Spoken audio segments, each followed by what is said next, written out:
sports news you need. Live. Hello, very good evening to you, and welcome to the locker room on this fine Friday night. Did you see what I did there with the F and F? And I'm not going to say the last F because I would get kicked off there. Good evening, and we're here until 7 o'clock. We are on Indie Live Radio, and you can maybe see us about nice looking faces on Independence Live. We're here until 7 o'clock. I'm joined by the two Daves, so it's going to get a bit confusing maybe. Dave Smith and Dave Ferguson. How's it going, guys? It's okay. Dave Ferguson's the better looking chap, and he'll be on far longer than I will be tonight. So Dave Ferguson takes the lead in this one. Yeah. And we're joined by Regan Stevens as well. So welcome back to the show, Regan. So thanks for coming on. No problem at all, Michael. No problem at all. You can tweet the show tonight, as always, using the Twitter at the Locker Room Indie on Twitter, and you can comment on Facebook Live and YouTube Live as well. We're here till 7 o'clock tonight, so a lot to get through. So let's begin at the beginning, because that would make sense. So we're going to talk about the Hearts game last night, 2-1. Not a bad score for them in Europe, but let's kick off with Rangers on Tuesday night as they hosted PSV in the Champions League first round playoff at Ibrox. The game finished 2-2, and I'll bring Dave Ferguson in here because I don't know if you saw any of the game, Dave, but I thought it was a very kind of entertaining game. Sadly, Michael, this conversation is going to be very short because sadly I didn't see the game. Right, okay. No, I should have done my prep for this, but yeah, I mean, I've heard lots about it and I've read the reports. I haven't actually seen. I've seen the goals, but I didn't see the game. So it's obviously it's interesting how the Scottish teams have done this week because we never know, do we, what they're going to be up against. You know, you look at these teams, and I think there's so little knowledge now that we know that the quality in Europe is always going to be that bit higher and is high. You know, there are teams that we've never heard of, full of players we've never heard of, that can put out some real quality. And I think we saw that in the games that Scotland played as well, games against Israel and others, that we saw the quality of their passing, the way they move the ball very quickly. They've got boys that can cause you trouble. And so none of these games, I don't think Rangers, Hearts, Celtic, any teams can afford to take teams lightly. We saw that with Dundee United. We saw what will happen to Dundee United. We knew that was a big result for them winning at home, and then they go away and get thrashed. That is an indication of the quality of teams that Scottish sides are facing in Europe.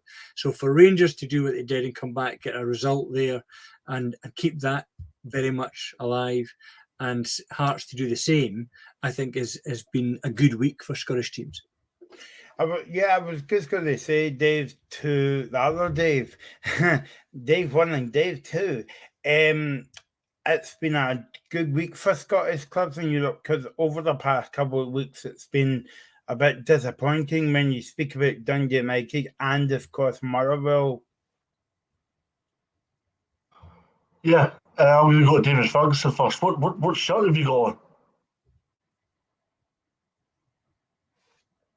Sorry for those that are watching us, Dave. It's I've actually been doing my hockey coaching today. I've been with the local high school. I do hockey coaching for boys and girls Friday afternoons, and this is Kelso High School hockey squad, believe it or not, which is So I've done lots of football coaching. 30 years ago, I did my SFA badges, which gives people an idea how old I am. And I did football coaching for a long time. two girls that came through the local high school, and they were struggling for coaches. So I've been roped in a few years ago to help in with hockey. So that's what that top is. Kelso High School hockey. There you go. The new Joma strip that we've got. A new Joma top. I'm masking that, Dave. Right, I'm gonna change the subject completely here, right? But every time I watch the Olympics and the Commonwealth Games, and I'm not gonna say this because you're here, right? If I had to play a new sport or maybe go back into playing because I'm retired and now the Google age of 21, and if you believe that, well, you believe in Santa. I would play hockey because I enjoyed watching the hockey's men's team in the Commonwealth Games and the women's team because I pity we get beat. But anyway, so sorry, I went off on one there as I usually do. Just because well, this is a 2-hour show. So Dave, sorry, back to you, Dave Smith. No, I was just intrigued by his top there.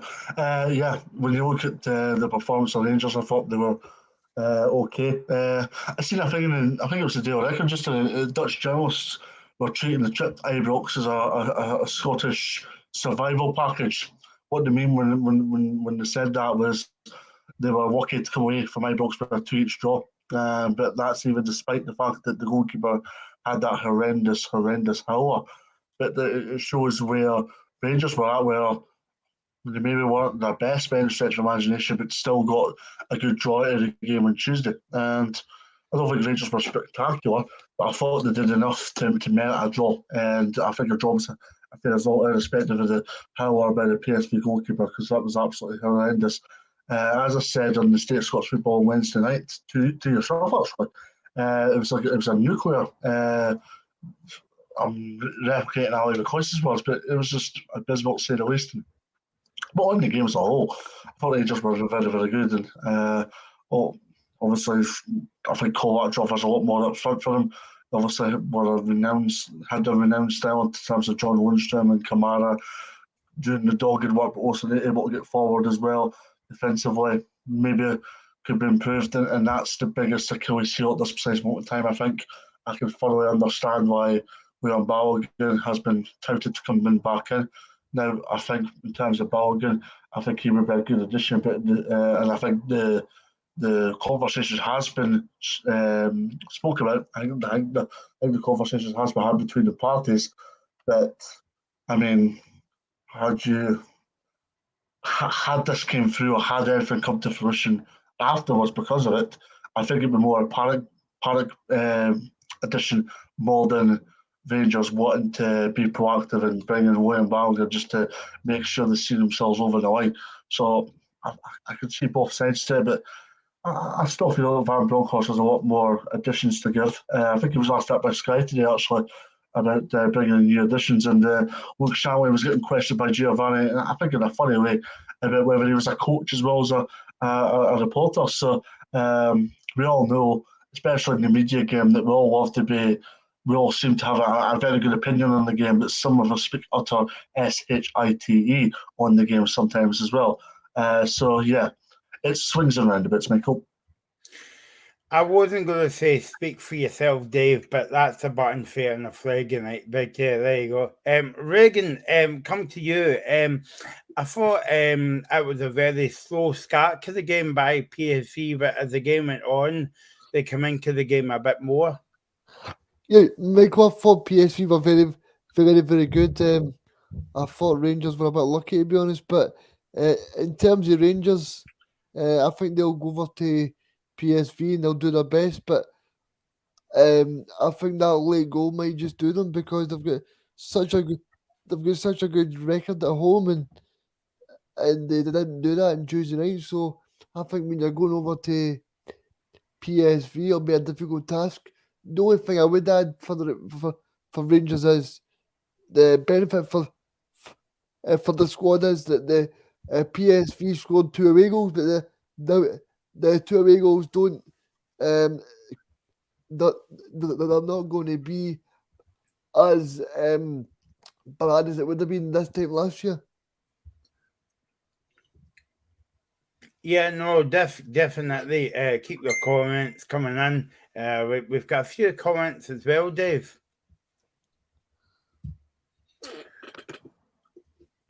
Say that again. Are you asking me a question there, Michael?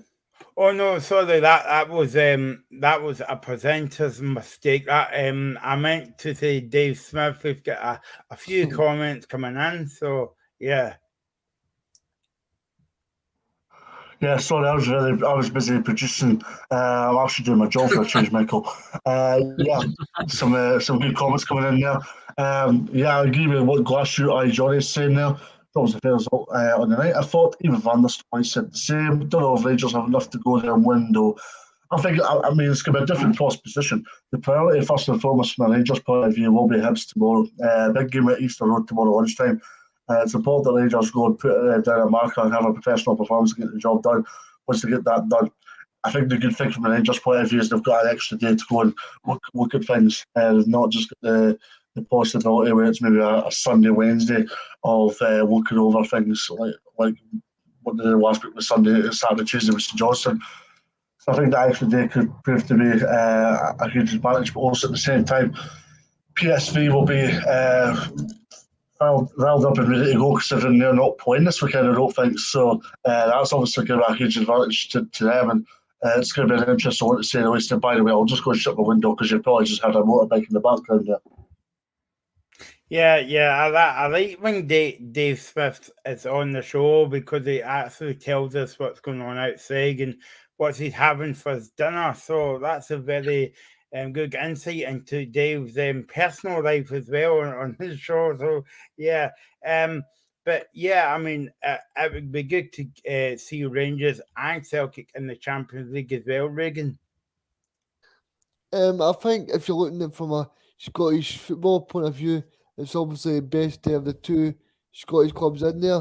And like you said last night, we've seen Robbie Nielsen's side go to Switzerland, and people will be hoping that they'll be able to go through as well, because the dreaded coefficient is took a battering for years, but now it's steadily going up there.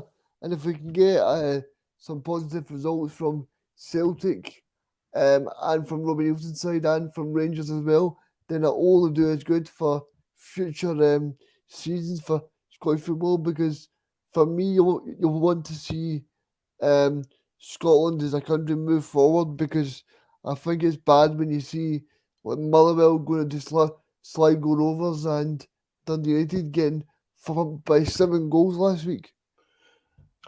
Do you want that Indie Live Radio exclusive, Michael? We do, Dave. Yes.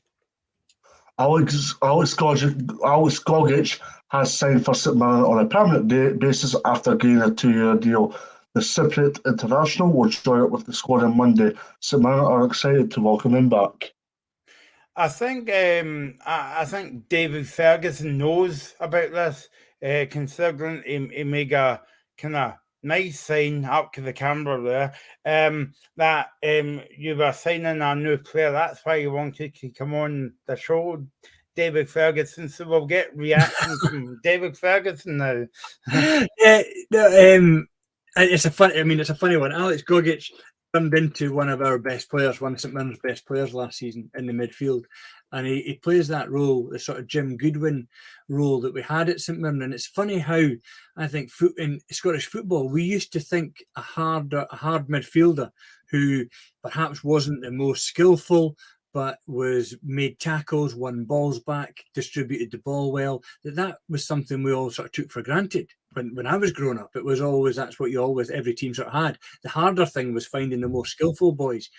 Now, it's certainly St Mirren in recent years, and I've watched other clubs we've played against, you struggle to see a player who wants to go into that centre circle and dominate the middle of the park. And certainly St Mirren have really struggled without that. We've had some good quality players, we've had some boys passing the ball well, but nobody since Jim Goodwin as a player that's done it. And we managed to get Alex Gogic to come in, and he did the job really well. But he's been sitting for the last 2 months trying to find a club that will pay him more money.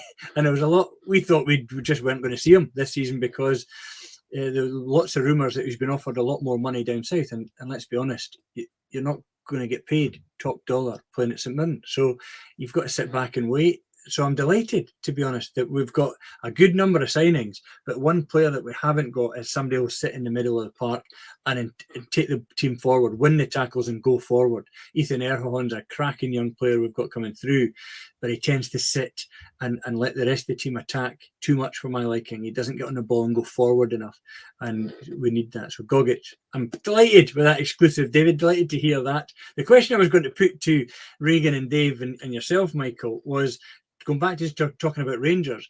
I agree with what Regan was saying, that it is good for Scottish football if we get Celtic and Rangers in the Champions League group stages. We want to see that, not least because it means they've got more games and harder games, and so St Mirren might be able to pick them off now and again because they have to play a reserve side. But that's by and by. But it does ask the question of you guys, what do you think about Gio Van Bronckhorst's thinking this weekend against Hibs? Dave, you say they've got an extra day. You're right.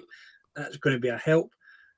But do you have to leave out certain players, Kovacic, certain players like that, who you're going to rely on next week? Yeah, I think for me, I would definitely, if I'm a Rangers fan or I'm the Rangers manager, then I would definitely want to see the best players being rested, because for me, it's so early on in the season. Celtic lost three out of the first 6 games of the season last year, and they still go on to win the championship. So for me, looking at it from a Rangers point of view, from a Rangers fan, because they would probably want the club to progress in Europe as well. So I think if you're a Rangers supporter, I don't think you'd mind if the club drew against Ray Johnson's side tomorrow, because you've got that £40 million in the bank, the exact same as Celtic. Plus, you've got that prestige of playing against a Manchester City, a Tottenham, or a Barcelona, or a Bayern Munich, or something like that. Because if you look at it, David, no disrespect if you go to the second competition, but you're not playing as great opposition, and Rangers have already been to the second tier final, so they'll be wanting to test themselves against proper opposition that they can the fans can enjoy as well. Yeah, I think quite right, Regan, and I agree with what you're saying. I think it's a real dilemma though, Dave, isn't it?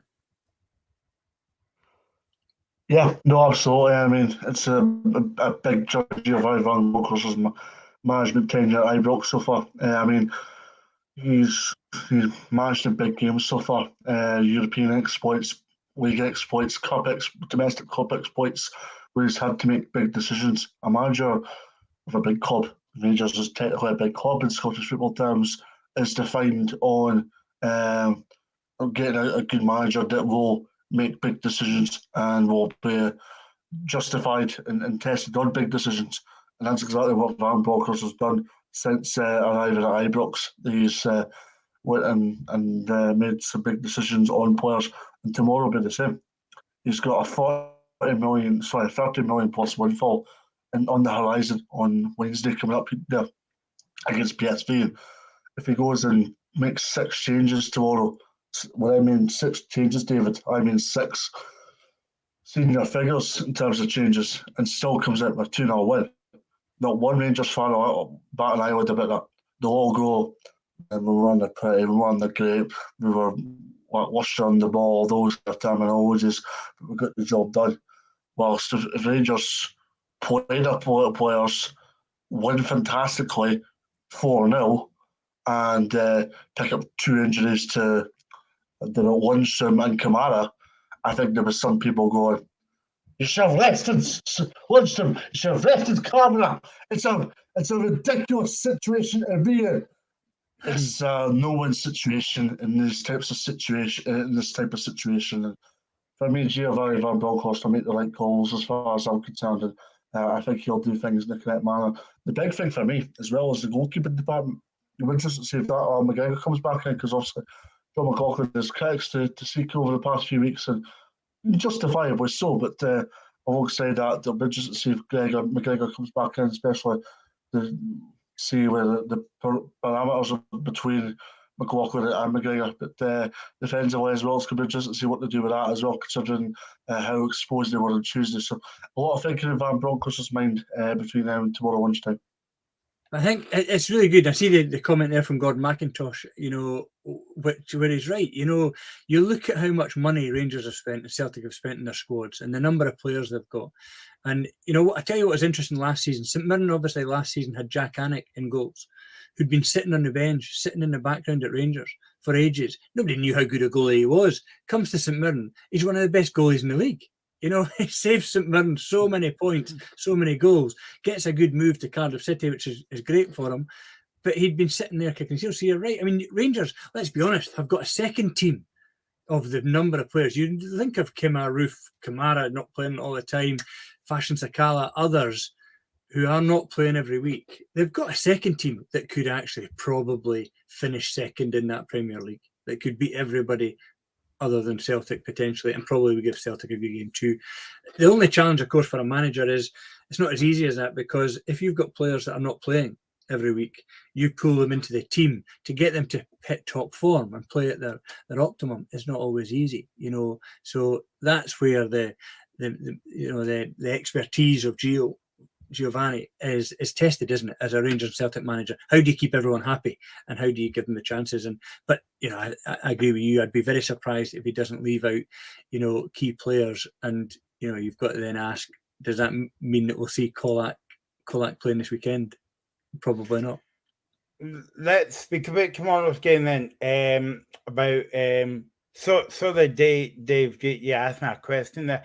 I think Gio's in a kind of like funny position in terms of if he makes 5 or 6 different changes and they get beat or else drop a point, the supporters would be on his back. But if he doesn't make the changes, and it'll be a very difficult game, and then they're two basically tired for Wednesday night's game as well against PSG. So I think what I would do if I was Gio is start with your strongest team and see how the game develops, and maybe like 25 minutes or maybe the 40-minute mark start to make changes, or even at the beginning of the second half. But I think you can afford to play your. I think you can afford to drop your top players at Ibrox, but not away from home, especially if Martin Boyle is going to start the game. And we all know what he done in the Edinburgh Derby. He came on the park about 5 seconds and scored, and it was all about the Boyle show, not Susan Boyle, sorry, or Frankie Boyle at the end of the game. So, but yeah, it's a very difficult one for Gio tomorrow. So, but Rangers always seems to have a very difficult, even though that they've won in the past, but in the past as well, they've come up against very difficult Hibs sides, and Rangers kind of like break them down. So it's going to be quite interesting that the game. Let's go on to speak about the game tomorrow then. Hibs and Rangers, 12 o'clock kickoff, first game of the weekend. Disappointing for Hibs last weekend. Reagan went away to Livingston, and everybody was on a high because Martin Boyle scored against Hearts, and the rest gets history. And I think Livingston stopped the party last week. Well, Michael, you asked me for my prediction last week, and I did say that David Martindale's side will win this game, because I just thought that I've not been impressed with Lee Johnson's side so far this season. I think they got a scrappy win. I think it was the 89th minute in the first day of the season.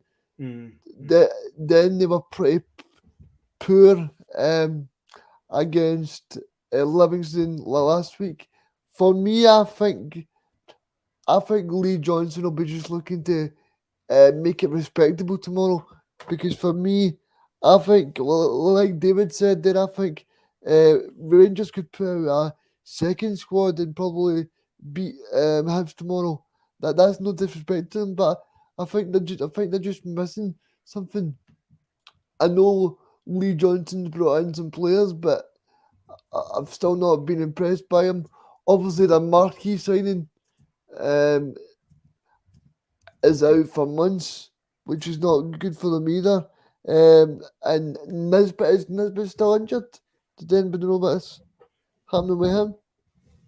I think he's still out, yeah.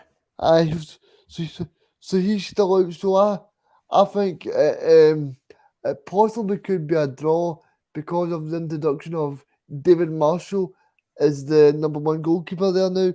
Because I think he showed that when he was the top number one for Scotland, that he's a proper number one goalkeeper. And but I think the best they can hope for is probably a draw. But like you said, Martin Boyle could pop up, and I think it was last season with the Brighton saying the League Cup semi-final when he scored a hat-trick. Yep, at Hampden, yep. Yeah, Hampden, yeah, because I think that could be possibly the opportunity for Hibs. If they get people like Martin Boyle and try to think of some other guys on the ball, then it could be a difficult day for Rangers.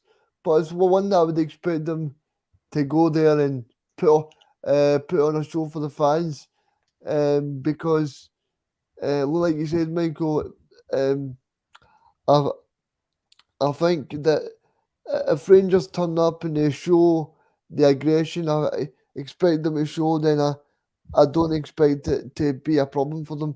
But like I said, hopefully from a Lee Johnson point of view, David Marshall is able to put in a great performance, because we all know what kind of performances he can put in. Team news from Hibs by Lee Johnson's press conference today. He was asked about the game tomorrow, and he says we're full of energy ahead of the game. Well, the proof will be in the pudding at 12 o'clock when the game kicks off. Team news for Hibs, Rocky Bershia is a 50-50 chance of making the game in Macklin. Sorry, I can't pronounce Mackleson's second name right, but he is a doubt for the game as well for Hibs tomorrow. But it's a big game for Hibs, David Ferguson, because it's a home game, it's on the TV, so, Yeah, Michael, sorry. Yeah, it is. It is. I was just taking my mute off there. Yeah, it is. I mean, it's what it's like. A new manager coming in. Hibs have had a few managers now. There's been the hoo-ha about Jack Ross. They've had Sean Maloney, and it didn't work out. Nobody knows a lot about what Lee's like really as a manager. But they know that with each of these managers, with Ron Gordon there, they've spent money. They've been able to go out there into the market, spend some decent money. They've spent more than the bottom half of the table, so they should be a top half table team, and Hibs fans expect them to be pushing for that top three. They should be pushing against Hearts, certainly. You know what it's like in Edinburgh. They expect them to finish above Hearts every season and win those games. So their last minute goal against Hearts was vital for them. My brother-in-law is a big Hibs fan, big Hibby. He's going with the whole family to the game tomorrow, and they're looking forward to it. And I think they know that it's like many. Lots of teams will hear, and manager will say, our season's not going to be decided on our games against Rangers and Celtic, as a sort of way of getting out of the fact that the difference between the two teams is massive. So they know that.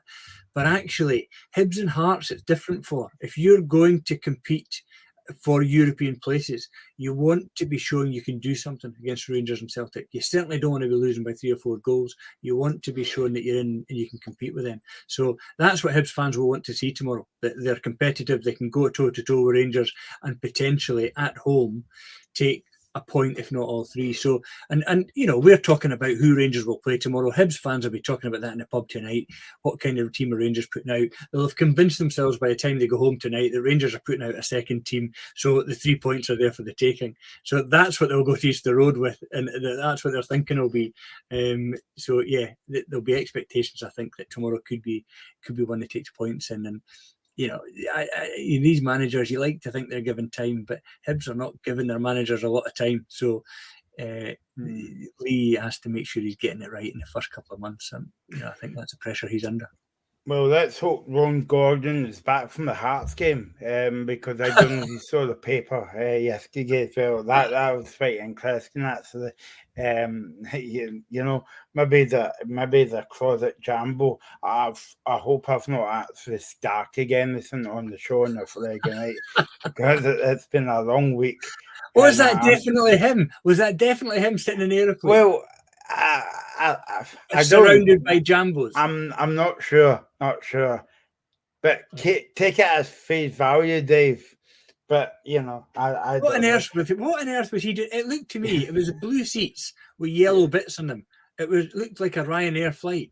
Yeah. What's the multimillionaire owner of Hibs doing on a Ryanair flight going to Ibiza? Really? I mean, but I presume it must have been him, because Jambos were making so much of it. Did you see it, Megan? Did you see the picture?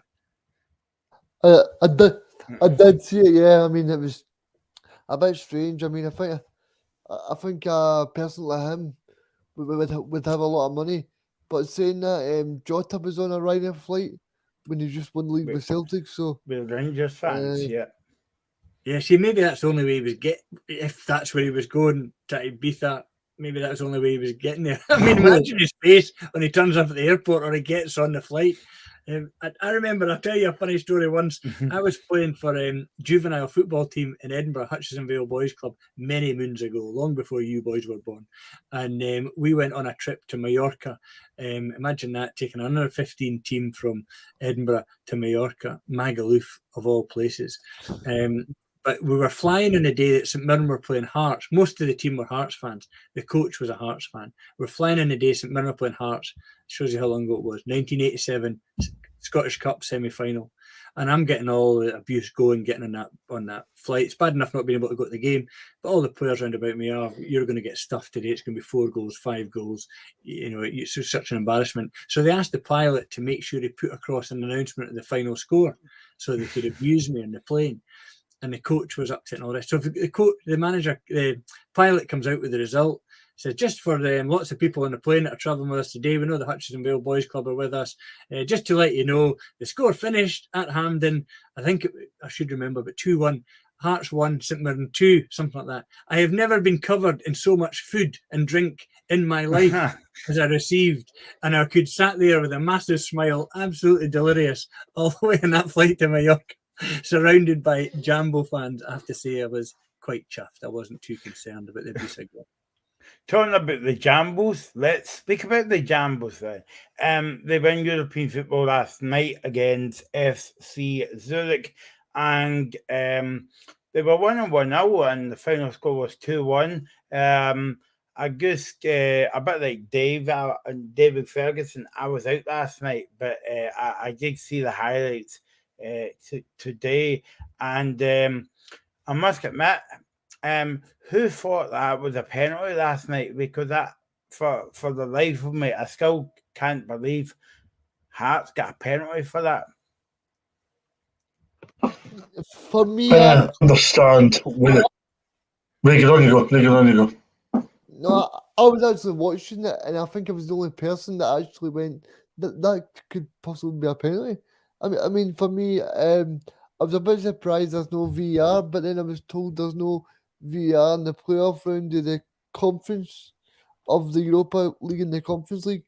To me, it makes no sense, because I think there was VAR in the Rangers game the other night, so that's a Champions League qualifier, so I don't know what the difference is.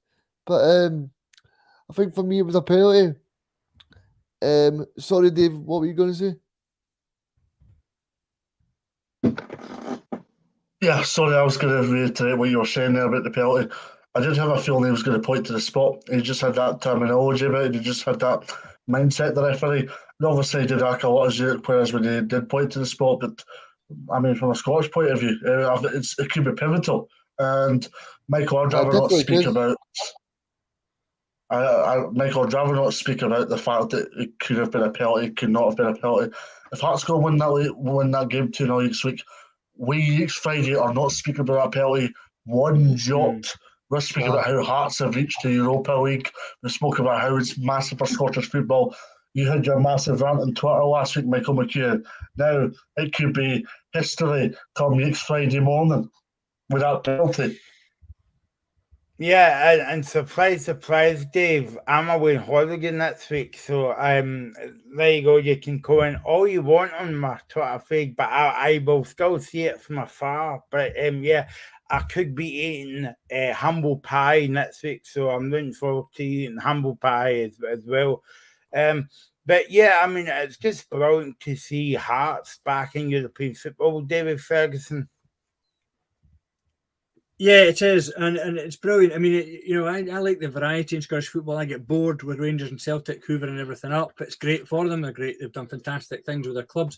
But I think it's much more entertaining to see Hearts and Dundee United in Europe. And I tell you what's really funny, and it made me feel really old during the week. Last week on Radio Scotland, Ali Defoy was on. And we know Ali's a St Mirren supporter. She's done stuff at St Mirren. She's done St Mirren TV and what have you. And she's done lots of stuff. And it was we were listening to her, and they said to her, they said, we're talking about some European football, and I can't remember who was on with Ali, but somebody else who's obviously her sort of age, young-ish. And they said, you guys might not have experienced European football with your teams. And Ali said, no, I don't know if. And they said, have St Mirren been in Europe, Ali? And Ali said, no, not that I know of, or not that I can remember. Now, she won't remember probably. I grew up with St Mirren in Europe, and sadly, I'm that old that Alex Ferguson was a manager when I first started supporting St Mirren in the late 70s, which surprised some youngsters. And in the early 80s, we played in Europe 2 or 3 years in a row, and it was just phenomenal for the club. I can remember beating Slavia, Prague. It didn't really matter. The trips you get to go abroad, it just brings you closer to the club. It increases the experience and the enjoyment of watching football and following a club. And I think it's great to see Hearts doing it. And I think, it's great for us to see different teams. I really hope Hearts can go through. I agree that it was tight, and I agree with what Dave's saying. Who cares about whether it's a penalty or not? We can talk about it, and you're right. You can ask the questions. But so many penalties are given that are not penalties, aren't they? And others that are not given when they're clear penalties. So, the more we have VAR, I'm quite happy. But, I don't care whether it deserved it or not. They got that 2-1. I'm disappointed they lost that. They lost the 2 goals. But I think a packed Tynecastle Stadium, that crowd is fantastic at Hearts. They can really make a difference to that team, and I'd be delighted to see them going through, because it's great for Scottish football, but it's great for the variety as well, and great for the Hearts fans. Regan, we've said this on the programme a few times now. Craig Gordon, I think William Forbes put it in the comments there, that he said, let's face it, that team should have won 4-1 last night. They never. It's only 2-1 half time as well. But we've been saying on the programme for weeks that if it wasn't for Craig Gordon, and he pulled off a brilliant save at the end of the game last night, and if it was if that went in, I think that would have been a different story going into next week's game. But Hearts are still in the game.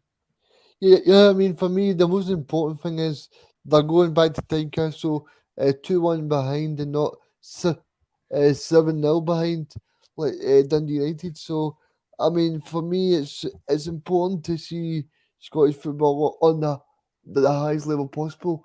The most annoying thing for me about last night wasn't even the game. It was the fact that James McFadden has been on every single Scottish team this season. Surely they should have a bit of variety with their punditry. I'm not saying that I'm the best pundit in the world, but I'm just saying that surely we deserve better pundits than James McFadden every night of the week. He was on the Dundee United game, then he was on different podcasts, then he was on the Hearts game, then he was on the Celtic game. It's no disrespect to him, but I'd just rather see somebody else on it. Yeah, no, Controversial. Reagan, controversial. Yeah. Yeah, yeah. No, It's, no, it's not like That's what we Mr. like. Stevens to be like that. I like James McFadden, but I'm just saying that I'm a bit bored of seeing him. You know, it's like one of my Quite right. family. It's like one of my family. You know, it's nice to see. It's nice to see them for a bit, but then you want a bit of peace. Yeah, James McFadden. Imagine if James McFadden was in your family and he was turning around every night, up every night to tell you about the football. I mean, I agree. I mean, it's laziness on the part of BBC Yep. Scotland, I think, you know, and thinking about it. We're always critical. I'm always critical of ITV and others on TV when they just have the guys they know all the time, you know, and they don't think about who could represent the team, the different teams, and actually understand. Saying that, James McFadden is good, isn't he? Because I think he's got great insight and he understands the game, and okay, he can be quite laid back, but I like listening to him. But you're right, you know, there's plenty of people out there. Yourself, Reagan, don't talk yourself down. I'd be delighted to see you on BBC Scotland telling us a bit more about games, because you've got more insight than half of them that are on there. I would tell you that now who's the lineup on Sky tomorrow, and it's Mr. Boyd and Mr. McFadden and maybe a Hibs player as well. But and Scott Allen won't be there obviously because he's signed for Brove, so he won't be on Sky tomorrow. But there you go. Yeah. So of course, next week's a different kettle of fish, as to say in Scotland, or haggis, or whatever you want to eat. Different game next week at Tynecastle under the floodlights, full house, and a Hearts win would be nice, Dave Smith. Absolutely. I mean, we spoke about obviously that Shankland controversial penalty last night, but if it has a pivotal role, obviously Hearts qualified by the time we reach the show next Friday. Nobody's batting a jot about whether it's controversial or not. And it's a massive game at Tynecastle. That's going to put in the group chat today, in the locker room group chat. It's going to be packed out Tynecastle. The atmosphere is going to be electric. It's going to be a hostile atmosphere for Zurich. They'll struggle to handle it. And Zurich will be interested to see how they get on in Scotland and indeed in Edinburgh. And it's going to be a different cost position, I think, for Hearts as well.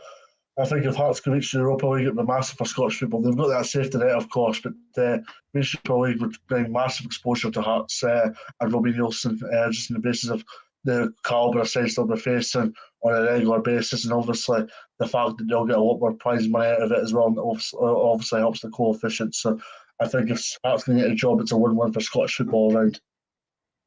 Yeah, Reagan, Robbie Neilson said after the game last night, it's a massive opportunity for us to reach the group stages. And I think it always goes back to the point that I've made about Celtic and Rangers in Europe in the past few years. It helps you if you're away from home first, so that you know what to do when you come back to your own back door. Yeah, I mean, it's just like I said with Rangers earlier. I think they would have probably preferred if you said take Ibrox second. I think if you're a Hearts fan, you'll just be glad that the tie's still alive and you can go to Tynecastle next week and you can enjoy the game and see what you're able to do. Because I'm not pretending that I know the finances, but I think if you're Lee McCulloch and Robbie Neilson, you'll be hoping that they go through so that you can bring in maybe 2 or 3 more players into the squad, because I'm sure that's something that they're speaking about as well. That if they get that qualification, then they can certainly strengthen in the key areas. One thing that I will say for Hearts is that a big blow for them is their big centre back going down after 5 minutes last night. So he'll be injured for that game, probably, Michael. I think it's Craig. Is it Craig? What's his name? Yeah, well, what's his name, Dave? Halkett. Halkett, yep, Halkett. Yeah. Talking about Hearts and big games, they've got a big game on Sunday, David Ferguson. The big games keep coming for Hearts. This time going to Glasgow. In fact, it's weird. It's a funny weekend because it's Glasgow against Edinburgh. because obviously you've got Rangers and Hibs tomorrow, and Sunday you've got Celtic and Hearts at 3:00. So another big game for Hearts on Sunday. Yeah, definitely. I see Graham coming on Yeah. with Halkett is a huge miss. Yeah, Civic is poor. Well, he'll know more about Civic, but Halkett is a huge miss. Is a good point there, Regan.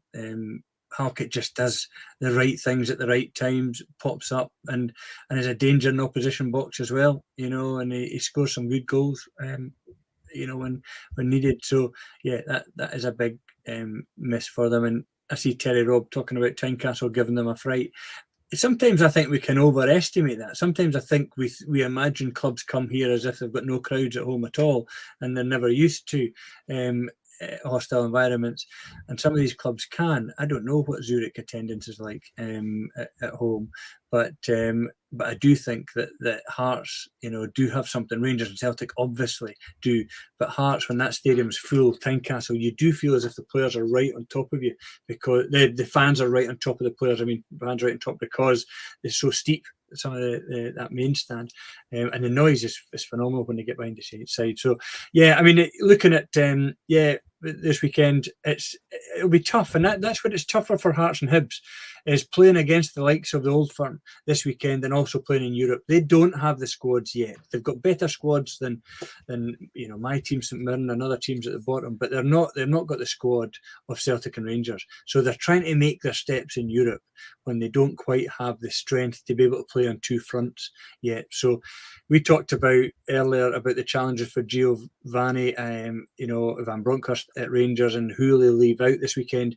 It's obviously a harder one for Hibs and Hearts managers, and for Hearts, it's a big one for Robbie Neilson to think about. Who does he want to rest? Who would he want to rest on Sunday to give them a bit of chance against Zurich next week? Can you rest anyone when you've got Celtic this weekend? What will that say to the fans? I think it'll be a wee bit different for Hearts fans than Rangers potentially, if Robbie Neilson was to leave some key players out. Robbie Neilson never done a press conference today because of the game last night, obviously. But Celtic team news is Atati is back on the squad for Celtic and Sunday. Of course, Celtic's been on a good run of form lately at a very sunny Rugby Park last week. I was actually toasting without the butter last week because it was that hot. But I enjoyed the game. I think obviously we'll come on to speak about Kilmarnock in a wee bit, but I was very disappointed with Kilmarnock last week. But Hearts will be on a high, Regan, because they're only one game away from the Leeds and the Europa Cup group stage for the first time. Yeah, I mean, I was just going to ask David the same question he asked me earlier, because I think that this Celtic team are on a big run of form. They're doing well under Ange Postecoglou, 60,000 sellout. Dave, I think this is the perfect opportunity that Robbie Neilson's got and Lee McCulloch, and I think they've got a perfect opportunity. I know behind closed doors he probably wouldn't do this, but I think it's a perfect opportunity to rest the whole squad and save them for next week. Because for me, Graham will know this, and I know Graham's watching. But the squad's not that big, and I think if you had to prioritise, you're prioritising the big game next week. Because for me, if you're a Hearts fan, right, you know that Aberdeen, Motherwell, Livingston, I think see over the 38 games, I think they'll fancy themselves to finish in that top 3 position. So I think you just need to take the hit on Sunday, and I think that's where Robbie Neilson will possibly rest a few players. Yeah, I mean, I think it's obviously he'll be under more pressure because you'll get many Hearts fans turning up to Tynecastle or going to Glasgow, but expect saying we've got to do this. This is more important for us. We've got to do well at home, and you'll have many more that want to do away. There'll be more, imagine, more of a disparity. More that will be thinking, no, actually Celtic's a big game for me. I want us to see us do well. Than I would imagine would be the case perhaps with Rangers, as we were talking earlier. But I think you're right. It's a huge game for them next week. You could say that the chances of them beating Celtic, as you say, Regan, with the form that Celtic are in, the chances of winning that with your full team out are going to be restricted. You would imagine Hearts will give them a good game, but still a chance that Hearts will lose 2, 3, 4 goals potentially against a flying Celtic team, that are going well. So you've got the worry, of course, and it'd be in the back of Robbie Nielsen's mind, I would think, that if he rests 2 or 3 players, how does he cope if they go down, they lose 4 or 5 goals? Now, I'm not saying that you would expect Hearts to do that, but the way this Celtic team play and the way they can play, and when you're talking about Hatate, I remember watching a game, being at Hearts Celtic game last season, when I think it was Rio Hatate. I might be wrong. It was. Scored a peach of a goal He's from outside the box. Yeah. He did. Were you doing that game for the media, Dave?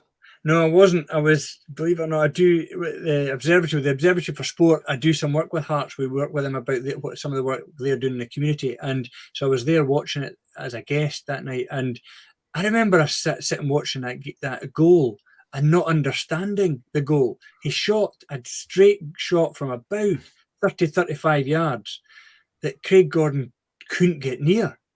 And I think it's the fastest struck shot that I've ever seen, because there was no explanation for. Gordon had a clear look at it. He saw the ball coming and he still didn't get it. And we know how good a goalie he is, Craig Gordon. And it said they just didn't see it. Craig Gordon said, it went past me so quickly. And I just remember thinking, geez, if I've got players like that, they're adding to the squad, Celtic, what else do they need? So, that's a concern. I see Graham coming in with a message there saying he'd rest Mackay, Shanklin, Herring, Smith. That's Hearts fan talking about boys being left out. I think it's easier for Hearts fans to talk about it than the manager. I think Nielsen, the back of Nielsen's mind will be, we've got to make sure we do not suffer a cuffing to Celtic. But it's a big game next week. See, to be honest, I thought Peter Haring had one of his worst games last night for them. I thought he was running a bit like a headless chicken, because see, when you're in European football, David and Michael, you guys will know this as well, but I think it's important that you stay focused in the game. I mean, there was 4 or 5 occasions where Craig Gordon saved them from a slight bypass. It wasn't as if Zurich opened them up. It was just Peter Haring played a slight bypass straight to Craig Gordon, and it almost resulted in a great goal. I mean, I don't know if you've seen the highlights, Michael, but the second goal that they score, there's so much space for them to go in. Yeah. I mean, okay, the first goal, it's a terrible back pass from the defender, but it's got a great finish, but it's a terrible defending. So see if Hearts just play steady and play nice and try and build the play up, they could definitely be me a chance. I know Zurich were bottom of the Swiss League, but that's a team that won the championship last year. So,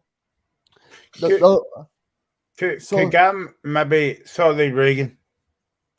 No, I was just going to say, surely they're not a bad team, but I think it's a big opportunity for Robin Nielsen and Lee McCulloch to go into the game and think, right, we've got a proper chance here.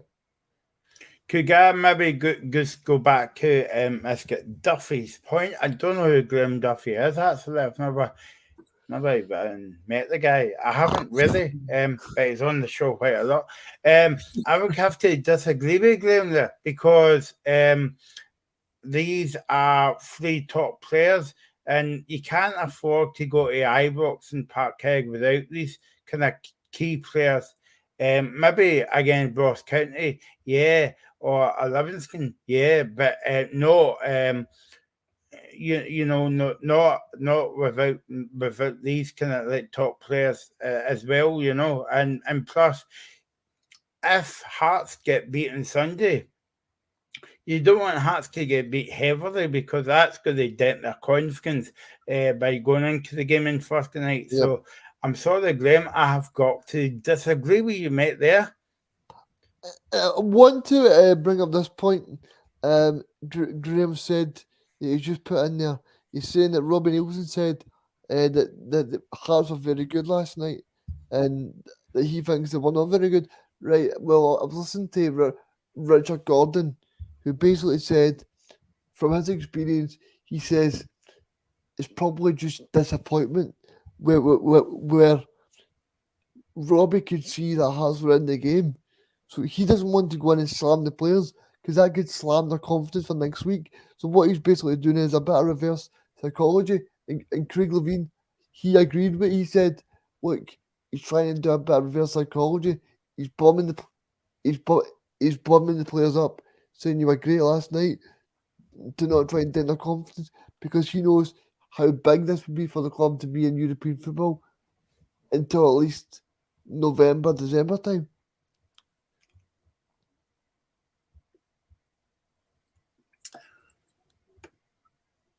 Was there a Dave. question? Were you wanting me to speak to respond to that? I mean, it goes back. I mean, you're right, Regan. I mean, and it's interesting. It's great, Michael. I think, just in this show, we're talking about the differences of opinion on picking who you pick for the Hearts team to face Celtic. And imagine being a manager. Imagine Robbie Nielsen thinking of all the different permutations and what might happen, and you've got different fans there. Who've got different opinions. You're coming in. Great to see the fans with the comments. William Forbes, this isn't a second-rate team. Hearts are playing next week. They will punish them as Hearts have to attack to get a goal back. Good point. Hearts have to go and play next week. So I'm sure Robbie will set them up to make sure they're secure early on. They take their time, tells them to be patient. But the more that game goes on, we've talked about how good the Hearts fans will be and how important they'll be. But when you've got a big support like that, you can sense those nerves as well. So that crowd will be nervous if they haven't scored by half time, and that will seep into the players and seep onto the pitch. So it's a challenge. Graham Duthie, they're saying if Hearts can get an early goal next week, I think Zurich will crumble. Who knows? I mean, that could be hopeful thinking, wishful thinking, Graham. That a team playing in Europe, they've played a few games in Europe. They've played more than Hearts. They've had to go through a few rounds, and they've won games to get to this stage. They've played more games in the last couple of months. The Swiss League, I think they play through the year. They don't have the same break as us. I think, is that not right? They're battle hardened. I don't see them dropping out of a game. But so I think Hearts do have their work cut out next week. And I think you'll get plenty of fans who'll go nuts if Robbie Nielsen leaves out 3 or 4 key players this weekend. Yep. But you'd understand why he'd do it, don't you? Dave Ferguson, I know you've got to go away in a few minutes and all that. I just wanted to finish up on the Celtic game and touch upon the St Mirren game tomorrow. I don't know if you saw the game last week or the highlights of the Celtic Kilmarnock game, but I was very impressed by Celtic again, and saying that they weren't up against Kilmarnock. To me, I don't know if Regan agrees with me here, but Kilmarnock doesn't seem to be like the same team as they were a few years ago. No, they're really bad. They were really bad. I know I've tipped them to be top 5, but after watching that last week, I was a bit shocked what I watched. One thing I do want to pick up on, right? Dave was talking about the goalkeeper seeing the ball late, right? That's exactly what I think happened with the Jota goal last week. Now, I've seen a lot of people saying that the goalkeeper should do better, but I think for me, the power in that shot that Dave spoke about earlier is, I think, like nobody expected Jota to smack that ball from 35 yards out and score the goal. So I think it's very hard on Jota and it's very hard on the goalkeeper. Yeah, I remember I didn't play in goals very often when I was young, Regan. I remember once being called into the team to play in goals. The keeper went off. I don't know why. I said, okay, I'll take over. And I saw this shot coming at me from about 30 yards out. and I thought, well, it's coming straight at me. I can see, put my hands up to save it. Didn't realise how hard it was coming, and it went straight through my hands into the net. And I looked the biggest idiot in the park. The defender's going, "What on earth are you playing at?" And clearly, professional goalkeepers don't make that mistake. But how hard these shots are hit, you have to make. I can understand from that slight experience I had why goalkeepers look like they've been daft and showboating, putting the ball over the bar, putting it around the post, because trying to stop some of these shots must be horrendous. But you were going to ask me about St Mirren, I think, Michael, were you not? Yeah, no. Rangers all night.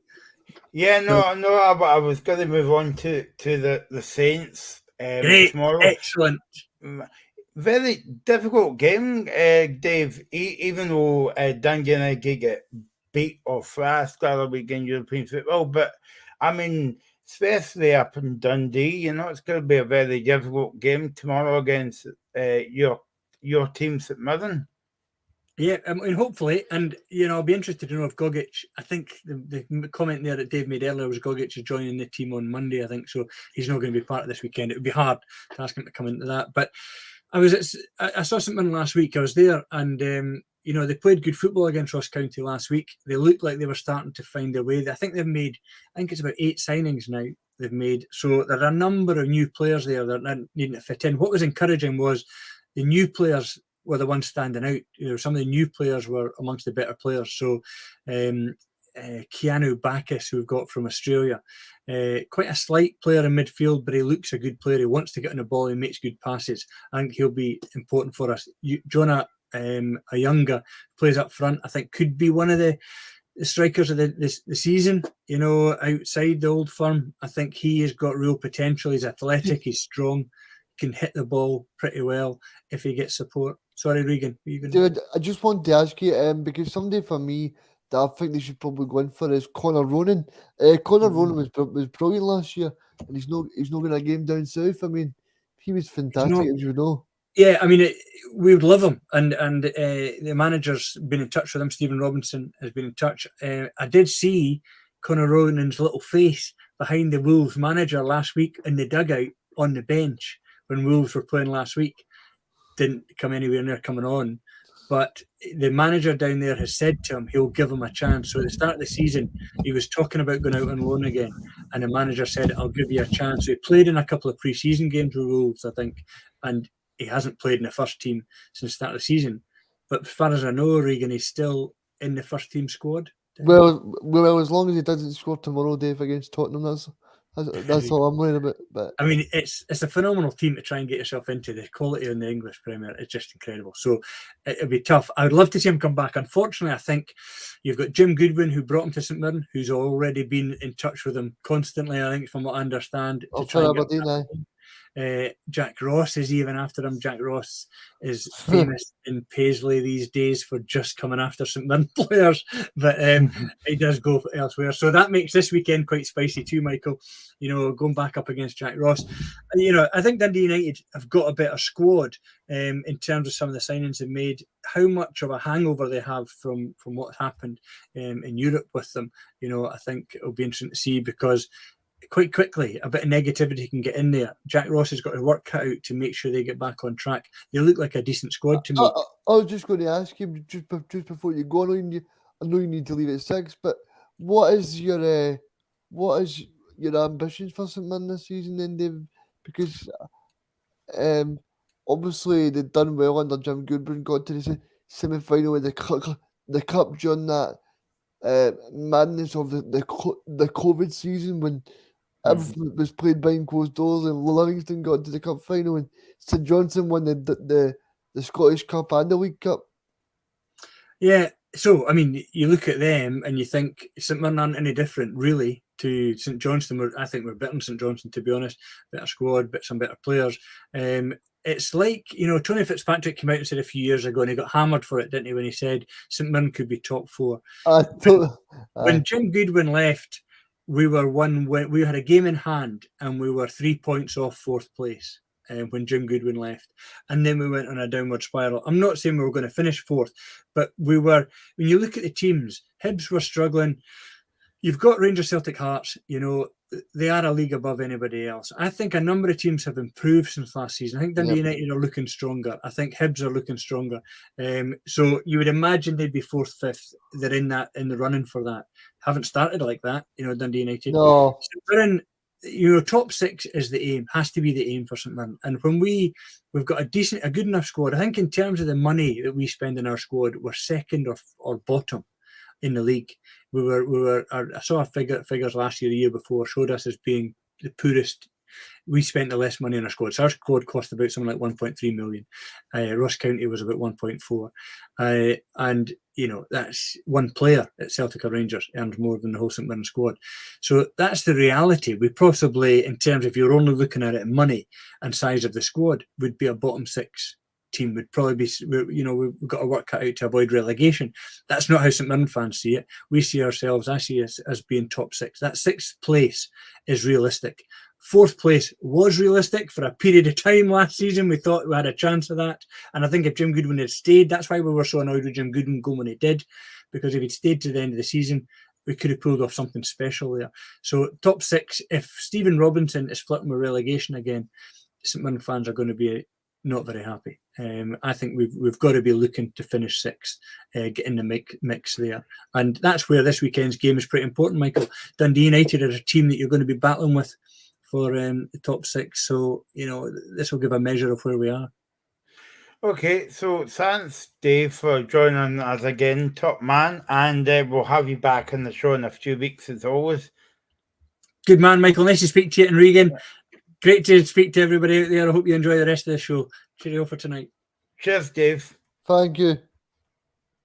I was just going to ask Dave a question there before he had to go about Tony Fitzpatrick, Regan, when he said about St Mirren could be top 4. Now, you and me and probably people watching would say, well, what are they drinking tonight or whatever? But I suppose you've got to aim high and kind of talk your team up instead of talk them down at the beginning of a season. I mean, I think at the beginning of the season, it's so about you get excited for the season and you think, oh, my team could win the cup, my team could do well, my team could do this.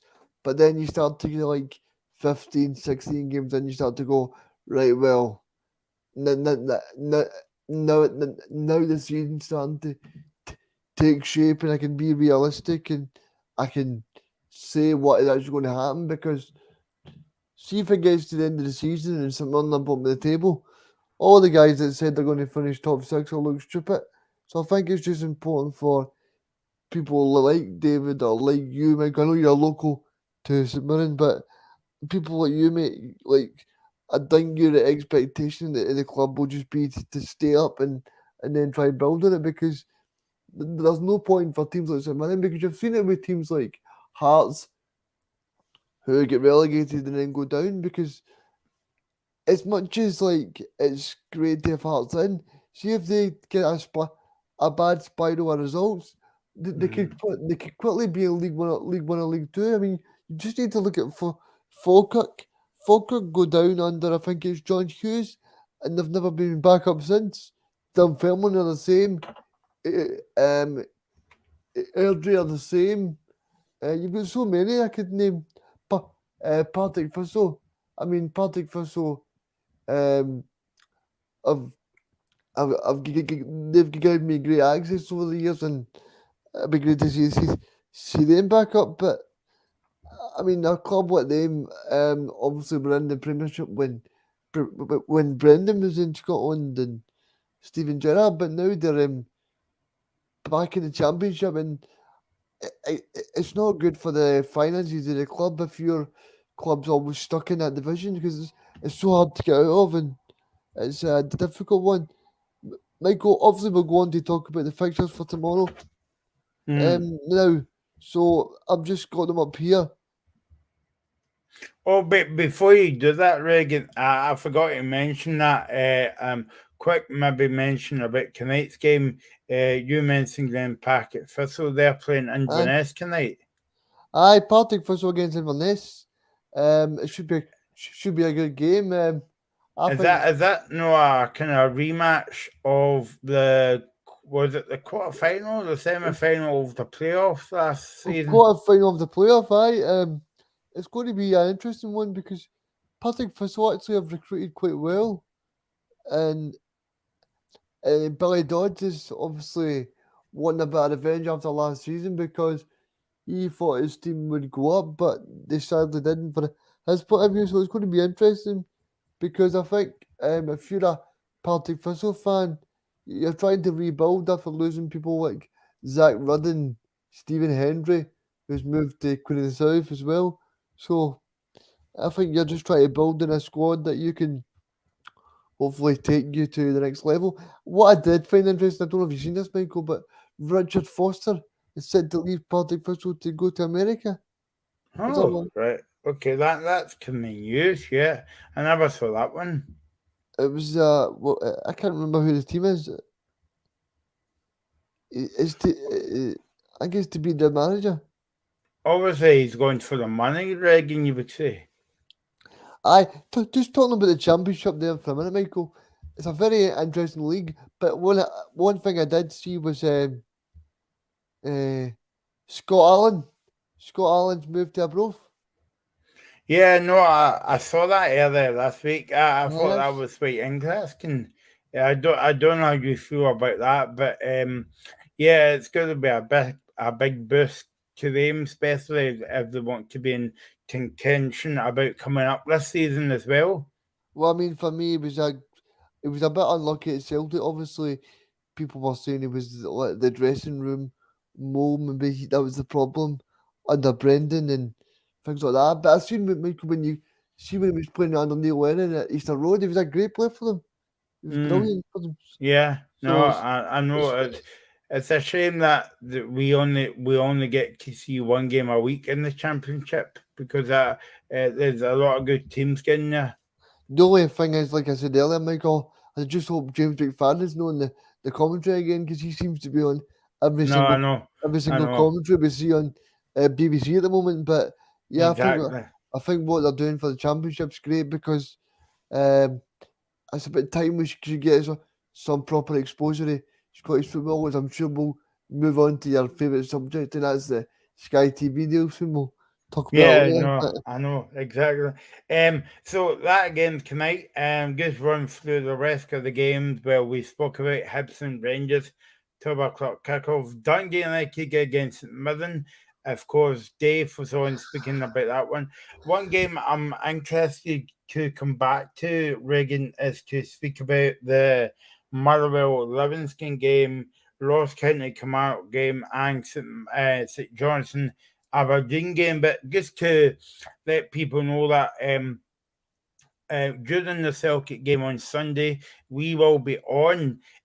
So we will be on with a review of the weekend's action. So join us between 3 and 5. Join Dave Smith and Graham Duffy for the show between 3 and 5 on Indie Live and Independence Live. And of course, keep your comments coming in on Sunday and keep your comments coming in tonight because we're on until 7 o'clock tonight. Don't forget you can get us on Twitter at the Locker Room Indie on Twitter as well. Right, let's go back to speak about the game tomorrow, Regan. Interesting game at Fir Park for a couple of different reasons, you would say, because I never knew this. Motherwell's got a new surface, and also obviously then transition period with a new manager as well, up against David Martindale, your pal at Livingston. Yeah, I mean, it's going to be an interesting one because you spoke about it earlier. They're looking to sign Robert Snodgrass as well. That'd be some bit of business for Stephen Hamill. I mean, I was speaking on Twitter about about 2 weeks ago saying I don't know how this is a good appointment. But yeah, if you can bring in Robert Snodgrass, that'd be some signing. I see he's brought in Stuart McGill and get Stuart from Leeds United as well. So, like, he seems to be bringing in some decent players. Do you not think that Snodgrass signing is a couple months too late? Because would he not be a perfect replacement for Tony Watt? I think he would in terms of his creativity and his goals. But as they say in life, Michael, better late than never. Exactly, yeah. Wait for a bus and two buses comes 2 months time. Livingston, James, I was listening to your pal today speaking to David Mandel, and James Penrice is back in training. But I don't think he will make tomorrow's game for Liberty. I think it'll be too short for him. And Jack Hamilton has signed for Livingston, the goalkeeper, so a good signing for Livingston there. Of course, ex-Greenock Morton. Yeah, he played for Hearts as well. He played for Hearts in the top flight under Yeah, Craig Levine. Craig So Levine, yeah. I think it's an interesting signing, obviously because they lost Schreichek to Wycombe Wanderers. So I think it's that's why they're signing him. But yeah, I think I'm surprised that Motherwell don't go for a player like John Newbilly from Livingston, Michael. I think John Newbilly's a great wee player. As he showed against Rangers the other week. But yeah, I mean, it's going to be interesting tomorrow. I think they'll probably get a reaction because it's Stevie Hamill's first home game properly in charge, because I'm not counting his first game because nobody knew he was going to be in charge. So I think it'll be interesting to see how it goes. But yeah, from to get a result of Aberdeen, that kind of puts away the factor that going up to Aberdeen and getting the 3 points, because if he starts bad, then Motherwell fans start to question: was it the cheap option? Was it the cheap option to sign him because they had no money after Alexander was on a lot of money? But like you said, I think it's important for him to bring in the creativity like Snodgrass, because since Tony Watt, they've been lacking a real attacking threat, and they've lost Stephen Lawless as well. So Stephen Lawless is a good player, and I think it'll be difficult for them to replace. Obviously, they've got Kevin Van Veen, the striker, but he seems to be up there on his own a lot of the time, Michael. But it's just one of the ones where I'm sure Stevie Hamill's got his scouts and his people working in the background of who he wants to bring in. What I did find interesting, Michael, was as soon as Graham Alexander was out of the job, Stephen O'Donnell goes straight back in the team. Yeah, it's funny that, isn't it? So clearly that tells me that Stephen O'Donnell would have fallen out with Graham Alexander, and that is part of the reason why he's not there. Because one thing I did hear, no, I'm not saying I'm ITK, Michael, but I think it was Josh who said he knew a few of the guys in the Motherwell dressing room, and he said they didn't really get on with Graham Alexander. So I think the big problem nowadays is, Michael, if you don't get on with a manager, then I think it's very difficult to play for him. I mean, you just need to look at Ange Postecoglou and what he's done. I mean, you can only buy into what a manager's doing, and Alexander's record is something like 4 wins from Christmas. So if you've got that record, Michael, I don't think a lot of people will be buying into you. Yeah, no, I'm just thinking about maybe that's what happened to Tony Watt, because if you think about it, Reagan, he was away very, very quickly. Yeah, it was. I mean, I don't know if you fell out with him, but you did see the Motherwell chairman Burrows kind of be aggressive towards him when he scored against Motherwell. So you don't know if there's been a falling out at boardroom level, falling out with the manager. But I think it's important for Motherwell to realise that they're a small club and they've got all the fans buying into Steve Hamill, because he's a young manager and they've given him the opportunity to say, right, Stephen, you can prove to us that this is the right appointment. I'm sure that's one that, because I did say, remember, Michael, because we 2 weeks ago, me, you, and Graham did the show, and I said the most important thing for Motherwell is that they get rid of Alexander during this transfer window, because if the players don't like him and he's bringing in the players, then it's going to make it worse. So the best thing for him to do is to rip it up and start again, as the song would say, because in a transfer market, you've still got all that time to bring in your own players, put your own stamp on the team. So I think, see, if I was to be a football manager, Michael, it's the perfect time for a manager to go in and go, right, I'm going to put my stamp on this football club. And they're up against Livingston tomorrow, and that's not going to be a very easy game, Regan, because no matter who they play, whether it's home or away, you're always in for a difficult afternoon against David Martindale's team. Yeah, I mean, Celtic and Rangers is a perfect example.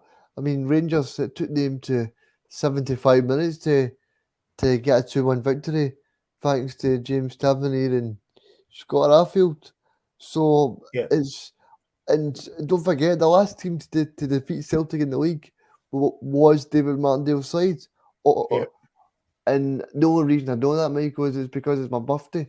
I'll never forget it. So happy birthday to you then. That was a horrible birthday. But yeah, I mean, do you think that as the season goes on, Livingston will start to miss Aaron Forrest because he was scoring goals for fun last season for Livy? yeah, I think they will, because he's a very important player, and I think if you're David Martindale, you want to keep as many important players at the club as possible, because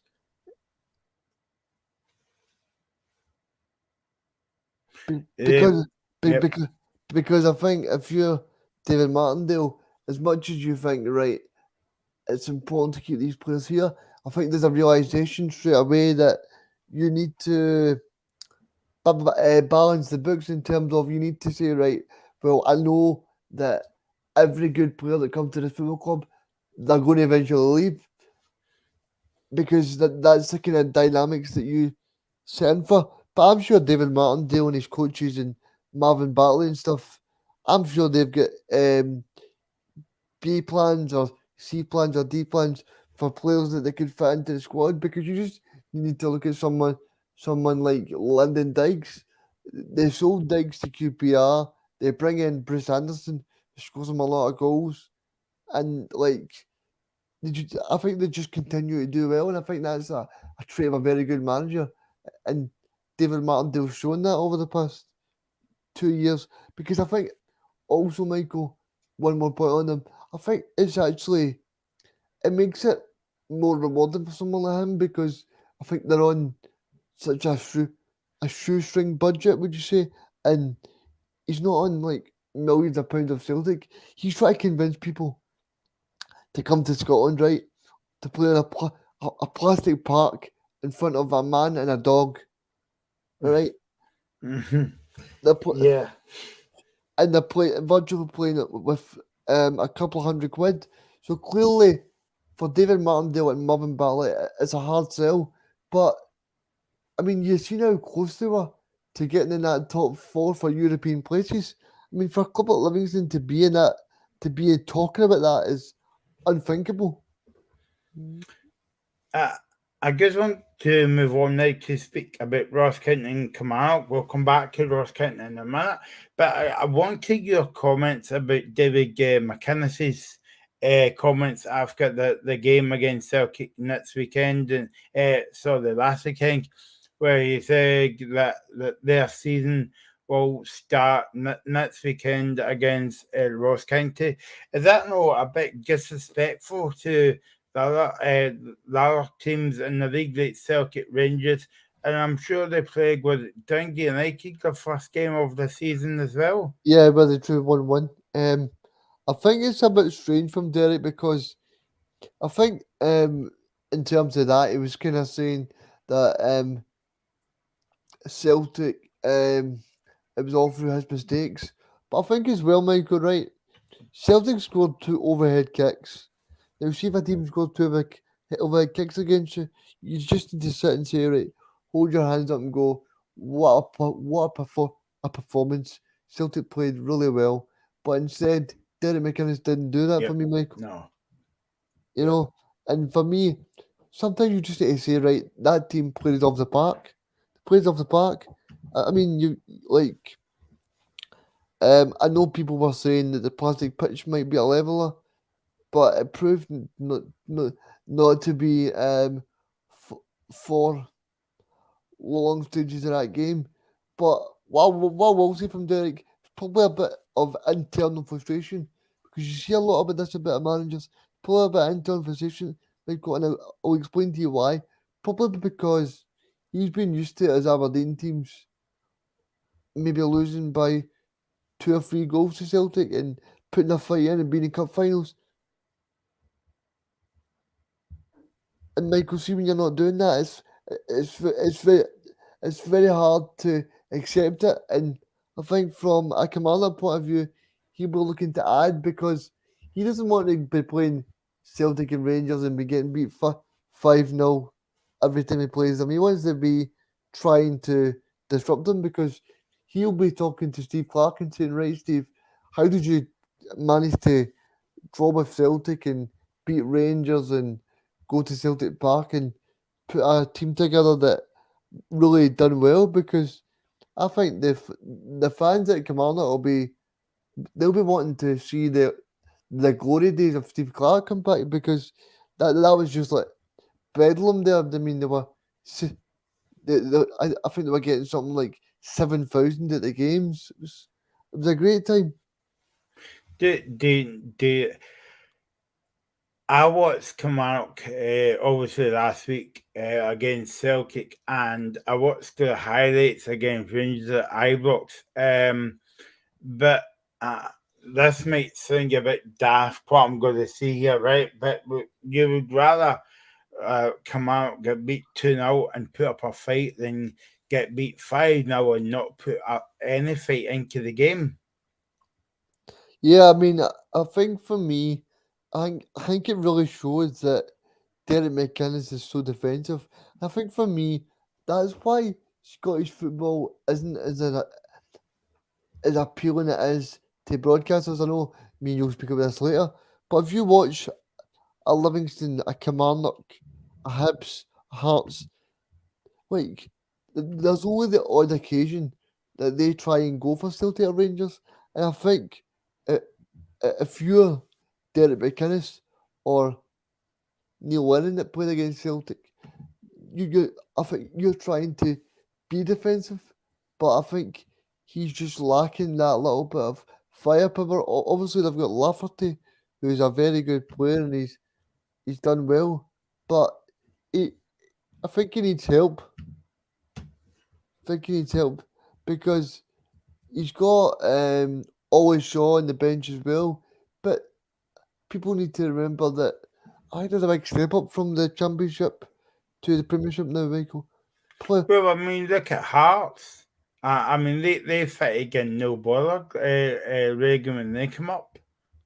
Yeah, I mean, they did. I mean, it's actually interesting when you think about it, because I don't know if Graham or any Hearts fan watching this or listening to it on the radio, I don't know if they actually noticed, but Robbie Nielsen did say last night on his interview to the broadcast radio, he did say, look guys, this time last year we were playing Queen of the South on a Friday night in the Championship, so we've came such a long way in 2 years' time. So I think he was trying to like bum up the players in a good way as well. So I think it can work both ways, if you're honest, Michael. Let's go on to speak about Ross County then. I saw them against Celtic the other week. They struggled in the second half, the first half, sorry. But when Ross County got the goal, they make it very difficult for Celtic. Okay, Celtic ran out, comfortable winners at the end of the day, but they make it hard for Celtic.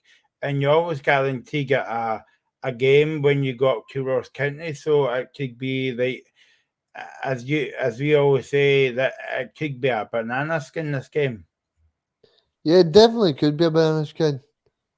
And And that's what Graham put in the comments as well, because he says that he fancies Kilmarnock to win that Ross County to beat Kilmarnock tomorrow. I'm kind of the opposite, because I'm looking at Ross County, right, and I'm thinking they actually played quite decent against Celtic. They're a bit stuffy. Last week, who did they play last week? They played St Mirren. St Mirren, so St Mirren away, yeah. Yeah, so St Mirren lost on the streak for quite a few games there, Michael. So I was expecting a response from St Mirren, and tomorrow I'm expecting a response from Ross County, because they won't want to. Malcolm Mackay will know from his experience in management to know that it's. See, once you get that first 3 points in the bag, Michael, it makes such a difference to confidence or fatigue or mentality, because if you get in that rut of losing all the time, it can be really bad, because the players turn up and they go, "We're not doing well here. We're going to finish bottom of the table." Whereas Michael, I think you were talking last season about Ross County for Europe, and I was enjoying it because they were my second favourite team to watch in Scotland, because they were just brilliant to watch. Regan Charles Swoop, Joseph Humble, Mr. Clark as well. So they did some good players, and I think Malcolm Mackay's got his contacts from the Premier League as well, from Watford and Cardiff, and from down south as well. So he'll try and build a good squad, and he's got a good chairman there in Roy McGregor. He'll put his money where his mouth is, and he'll know Malky's going to build a good squad. I mean, obviously, when he first joined, Michael, it was the talk about the bad stuff off the field from Malky, but he's certainly proved to Roy, and he's proved to the Ross County fans that he is the man for the job. Now, I'm not being disrespectful for Ross County, right, because they're a well-run team, as you say, Roy McGregor up there. But can Malcolm Mackay, if he does well in another season, do you see him moving up higher in the game in Scotland? I do, Michael. The only worry is that the fans and the reaction, because it's one thing that I hate now, right? Is the reaction that people get on Twitter and on Facebook or any other social media platforms that are there.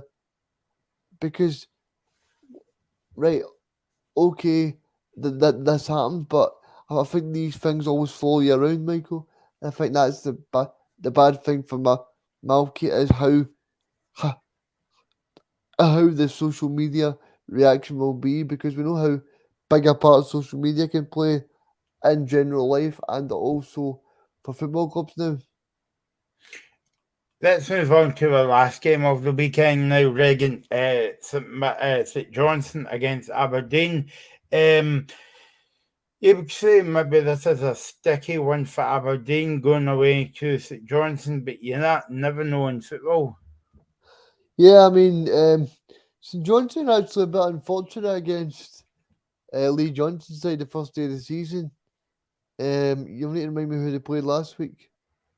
The play, I've not got it in front of me at the moment, but it was a home game that they played last week. But while I no, sorry, Michael, they played Rangers last week. So they did. Oh yeah. So they get Ibrox. Yeah, that's right. Yeah. So they've started off with a defeat and a defeat. I mean, Davidson will just be looking to get 3 points on the board, see what he can do, and try and.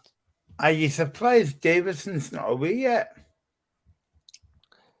No, because his stocks for. I know this sounds strange, Michael. It sounds reactionary, but I think his stocks fallen from the debacle last season of getting the club to the relegation playoff, because people expected more from him, and because he was being linked with Stoke City and even the Rangers job when Steven Gerrard left. People were saying Davidson for that, please. So I think his stock's fallen that much that people are thinking, right, well, we don't want to touch him now. But I do find it strange, yeah, because I think for his point of view, he still got the two trophies, even if it was during the COVID lockdown season. He still got those two trophies in the bank. And what about Aberdeen as well? They're picking up Reagan, and I know I said this on the show last week.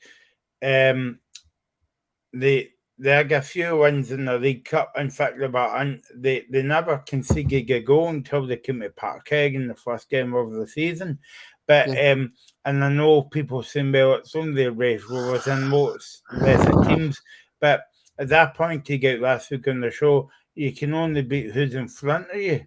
Yep. And I think it's a strange one for Jim Goodwin because obviously he's been backed by Dave Cormack at Aberdeen, and he's put his money where his mouth is, as I said about Roy McGregor. But they got a brilliant victory against St Mirren on the second day of the season at home. Then they actually put in a terrible performance against Motherwell. Motherwell should have probably scored more goals.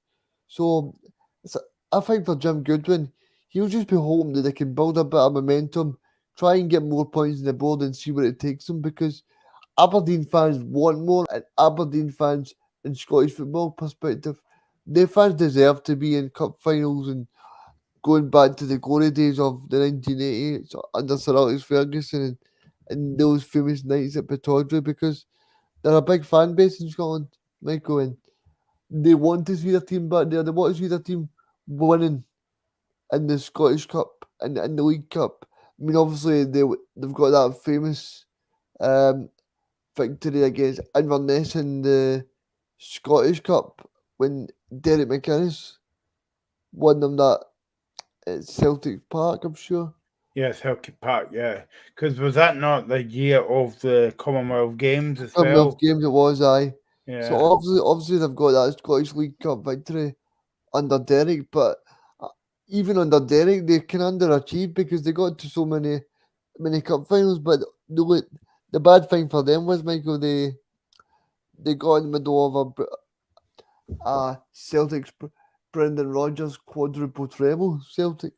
So I think it's a difficult one for Aberdeen fans because they want to try and improve and they want to try and get better.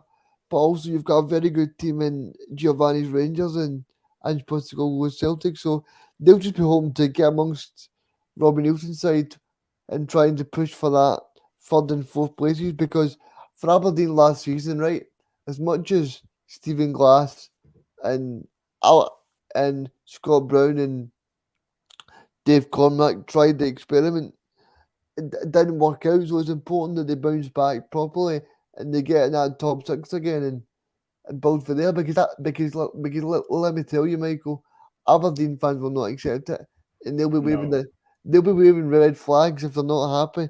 You know what I mean? See, the same way that Real Madrid wave the white hanky if they're not happy. They'll be waving red flags at Aberdeen. Well, we'll be waving bye-bye to you at 7, but we'll be back on Sunday. Did you see that, Reagan? We'll be back on Sunday with a reaction show after the game, and we'll be on during the Celtic Cats game between 3 and 5 on Sunday on Indie Live Radio or Independence Live between 3 and 5. John Graham Duffy and Dave Smith for the football weekend, and of course we'll be back next Friday between 5 and 7 with the big preview of the sporting weekend of football. So join us here on the Locker Room on Indie Live and Independence Live. By the way, keep your comments coming here. We're here for another 15 minutes yet, so keep your comments coming in. So that was the weekend football. Let's move on to the small ball. Did you see what I did there as well, Reagan? Tennis. Was it yesterday? Andy Murray was playing Cameron Norrie. And what tournament was it again? It was the. It was one. It was the Cincinnati Masters Yeah, over in uh, America. basically the warm up before the US Open. But I'm just reading here that like Cameron Norrie beat Andy Murray in just 57 minutes. I don't know about you, Reagan, but is that not? I mean, obviously, it shows you how far Cameron Norrie's came over the years, but is that not really embarrassing for Andy Murray? Yeah, I mean, I did see Andy saying that he might not actually ever announce his retirement because he always wants to carry on. But I think the retirement could be sooner than we actually think. So that's why I brought up this Davis Cup thing tonight, because I did see that the captain Leon Smith announced this week that uh, the Scottish boys will be playing for in the Davis Cup, because I think I've been to it before, Michael, and it'll be great to see Andy Murray and Cameron Norrie there, because I think it's very important to see the Scottish guys doing well, and I think the more Scottish guys we see doing well, the better. Because Yeah. if you look at Norrie, he's now clutching on the top 10 in the world. I mean, a couple of years ago when I seen Norrie playing, he was nowhere near it. And what he's managed to do is unbelievable. That's a guy that got to the semi final of the All England Club in Wimbledon in London. But is that no like equivalent of Andy Postecoglou coming into Celtic? Because that's the big he wrote him off, and look what he did. Michael, that's probably a good comparison. I mean, he's the only problem is I don't know how he qualifies as Scottish because he's got an Australian accent, but I think he's that. I think he's. All right, mate. I think his dad's Scottish, maybe. I think his dad said he's a big Rangers fan, so we'll definitely take that because he's been a good addition to the Scottish tennis team. But I think we've always been blessed with Jamie Murray as well. And Jamie's been a great doubles player over the years. Michael, he's won up teen Wimbledon titles.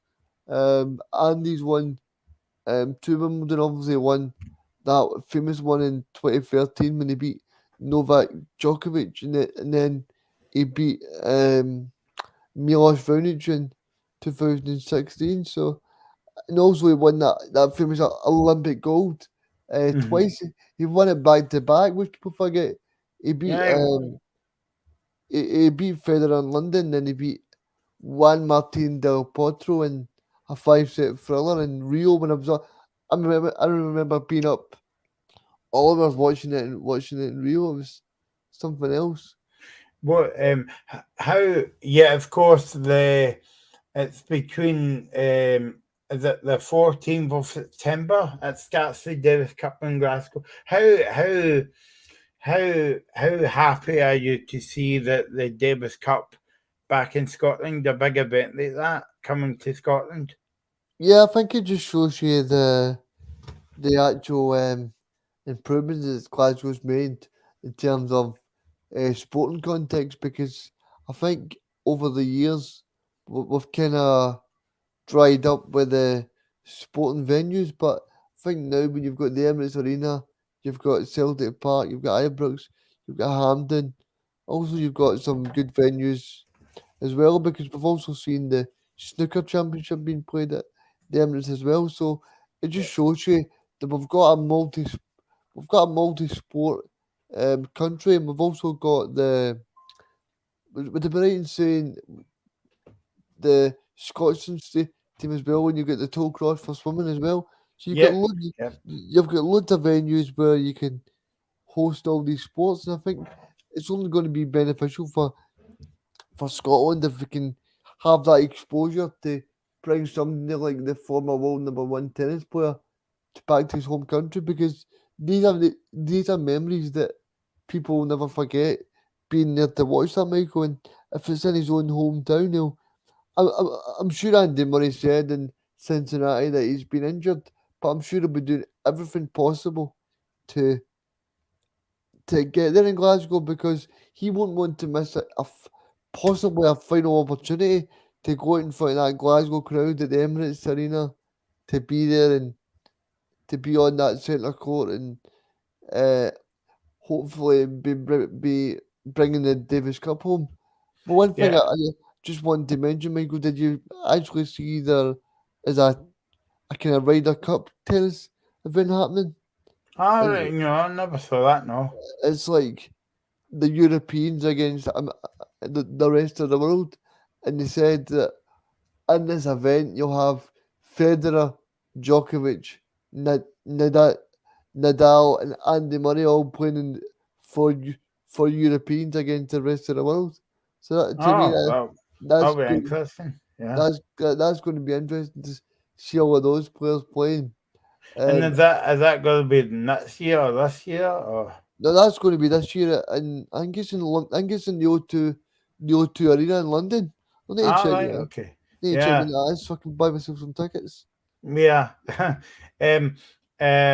Yeah. So that's a big event. If it's happening, but no, I've never heard of that.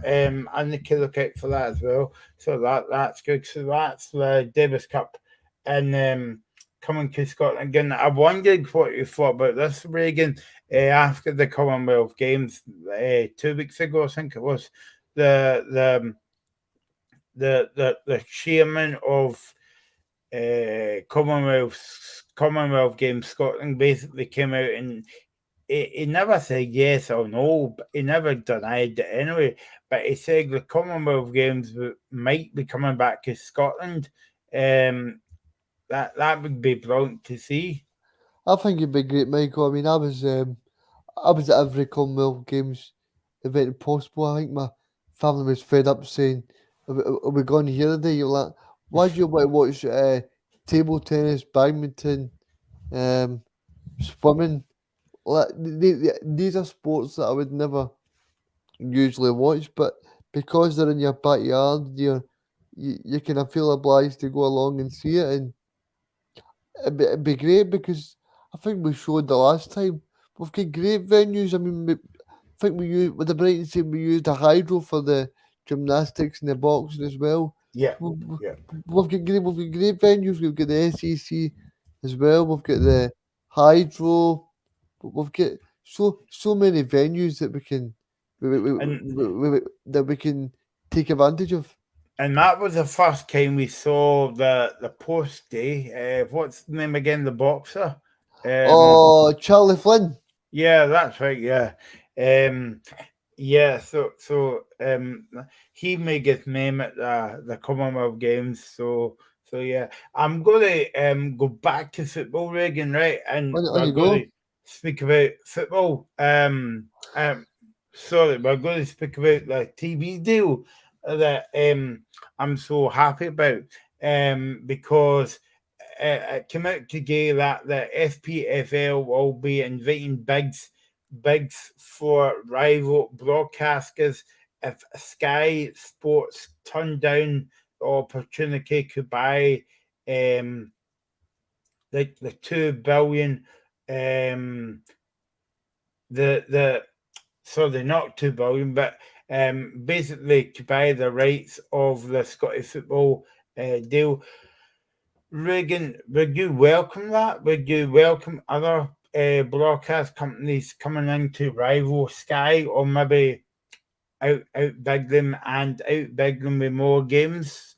Yeah, because I think the Brighton saying that they've already sold the Scotland games to a platform called Vizplay, which Yep. basically means it's a streaming platform. I think that would be a perfect way to move forward because if you're a platform like that, it means that if I'm sitting in the house, I can choose whether I want to pay £5.99 to watch any Scottish game. Because see, sometimes on a Saturday, like I said 2 weeks ago, sometimes you've got family things on, or you got something to do, or it costs too much for the petrol or the pie or things like that. You know what I mean? So I think it's important that, especially during I know I said it before, but especially during this time where we've got the energy crisis and the COVID stuff, especially during that, because people don't want to leave the house because of the petrol prices are too dear, and then you've got the cost of the ticket, the cost of a drink, I think it'd be a great way to say, right, every Scottish game you can see live. And Michael, we spoke about this before. I'm not sure if Sky have the best interest of Scottish football. I think because they're the only bidder at the moment, it helps. So I totally agree with your point. See if they've got a competition for their rights, then they might put a proper bid in. This might actually be a good thing for Sky because they might say, right, somebody else has put a bid in. Well, we need to um, step up to the bid because we don't want to lose these. But do you not think it's quite sad how if another company comes in and bids a bit more, then Sky would say, right, okay, well, they've come in, we make it up with a game a wee bit. Well, it's kind of like Dave Murray said years ago. If Celtic spend a tenner, we'll spend 15. It's one of the ones where they'll just try to outbid each other. It's like see when you watch Dickinson's Real Deal on STV. Obviously, other channels are available, but you would try and outbid somebody, and that's what's going to happen here.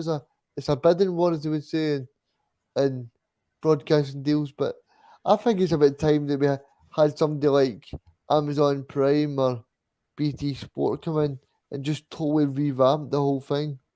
Yeah, because we do not like to see 2 games a weekend to get Sky got 1 game a weekend. Tomorrow you'll have Rangers against Hibs, and I don't know about you, but I think the biggest game this weekend is Celtic against Hearts. Even it doesn't matter if the game's in Glasgow or Edinburgh, it's still a big game. But would you rather not see 2 games than Sky get 1 game? Yeah, Michael, see for me, if I'm moving forward, the big thing for me is not just seeing 2 games. I want to see every game. See the way they do it in Spain, Michael, is right. The way they do it in Spain is any game you want to watch in Spain, you can just press a button and it's straight on there. How can you do that in Scotland? Yeah, exactly. Because is it like Boxing Day or whatever? Like BT Sports puts on the whole games, and you press the red button, and you can see all the games. You can pick the game. Well, BT Sport actually doing that next midweek for the Premier League special. They're doing it next week, next Tuesday. Yeah. Next Tuesday and Wednesday. So I don't see why Sky don't do it with Scotland. You know, they should, these games should be open and free to air for anybody that pays for a subscription. It should be like, see the way Spanish football TV works, Michael, is that if you pay that subscription for Spanish football TV, you get to see the pundits, they analyse, and you get to pick of any game. Because for me, what's the point of driving people away from football when they can't afford to be getting up to Edinburgh at 12 in a day? You know, not every single Rangers fan can afford to go to Hibs tomorrow and pay money. Would you agree with me, Regan? I know I've said this a few times on the show, but would you agree with me that the money that we're paying for Sky and any other kind of football person, football supporter in Scotland, if you're paying for Sky, you're actually paying it towards English football, not Scottish football? Yeah, my God, I do agree with that because I mean, I think it's a disgrace. I mean, the majority of Sky's subscribers, I would imagine, would be Scottish football because we've got a lot of mad Scottish football fans here, and they think, well, that's the only way I can get it. But as we've proven over the past 2 years, the pay-per-view system works really well. If people want to pay a fiver to watch Partick Thistle against Arbroath or Bonnyrigg Rose against Forth Athletic, they should be able to. Mm-hmm. Yeah, no, exactly. And what do you think of the club TV that the SPFL doing away with that last season? Sorry, this I season. think it's a bit of a strange one, to be honest, because the clubs should be trying to get as much money as possible. See, if that's my business, you're trying to get as much money as possible. You're trying to grow. You're trying to promote as well, Michael. It's not a good look either. And I know they're saying, right, well, the COVID pandemic's got better and things are getting back to normal as such. But still, there should be that opportunity to say, right, well, we want to try and get as many football games on the TV or on the radio as much as possible. Yeah, no, exactly. So if you've got a comment to make about that, 5 minutes left on the show.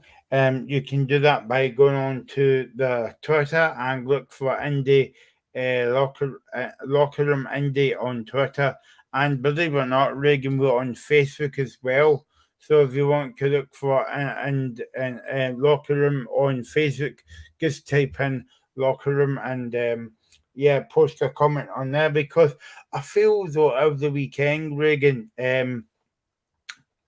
you're only getting one game a weekend and that's it. But also the other point is as well that Scottish football always seems to be do what I say in terms of like 12 o'clock, because if your team's playing against Graham's team, like Tottenham against Liverpool, you're never going to see that game at 12 o'clock on the Saturday or Sunday. You're always going to see that at 1:30 or 12:30. Yeah, I mean, Michael, something just popped in my head there. I know I get random thoughts on these shows, but what did you make of the comments by McCoy saying that the SFA should have given Rangers an extra 7 days to prepare for this qualifier? Because for me, I think it's a nonsense. It's an absolute nonsense. I mean, you don't see Hearts moaning about it or any other country moaning. It's just because of the Holland have got that he's bringing up. Because for me, Celtic and Rangers have played so well in Europe over the past couple of years, and none of this has ever been a problem. Well, I think it's because, I think he's just looking after his own team and Skegga Scottish football there. But, like, I mean, what's he moaning at? Because it's a 12 o'clock kickoff on the Saturday. I mean, they've still got a few days to recover as well. But I mean, would you say the same thing as the game was at Ibrox? I'm not so sure. But I think he's just looking after his own team when he's kind of like saying that, I think it's all about getting headlines in it, and I think he got one. Yeah, I'm just surprised because Ali would have been there the last time Rangers played the Champions League under Walter Smith when they played Man U and people like that in the group stages. But I'm just surprised when he was part of the coaching staff that none of this stuff was ever brought up. Yeah, know what I mean? no, yeah. I mean, maybe he's, as I say, he's looking after his own team, and maybe he's speaking to his own supporters as well. I did see Andy Walker said this week on a different platform. He did say that that Rangers have not made a request to Sky to cancel this game. That Rangers want this game to go ahead. So No, I mean you need as many games as possible. Especially because it's the beginning of the season. yeah, because I've never played football, Michael. You know, but I think if you speak to anybody who's played football, they would clearly tell you that the more minutes you have on the football pitch, the more beneficial it is to you to play in a better physical condition because Yeah. the more football you have, the better you're becoming. Yeah. They always talk about training's no good. It's more about football minutes that you have on the park, and I think that's no truer than what's happening with Rangers. I mean, Yeah. I'm sure the players are wanting to go out there, put on a show, and Okay. do their best. Yeah. Okay. Thanks for your comments tonight, Regan. Thanks for joining us. And we'll be back on Sunday on the locker room. No problem, Michael. See you guys next week. Bye bye.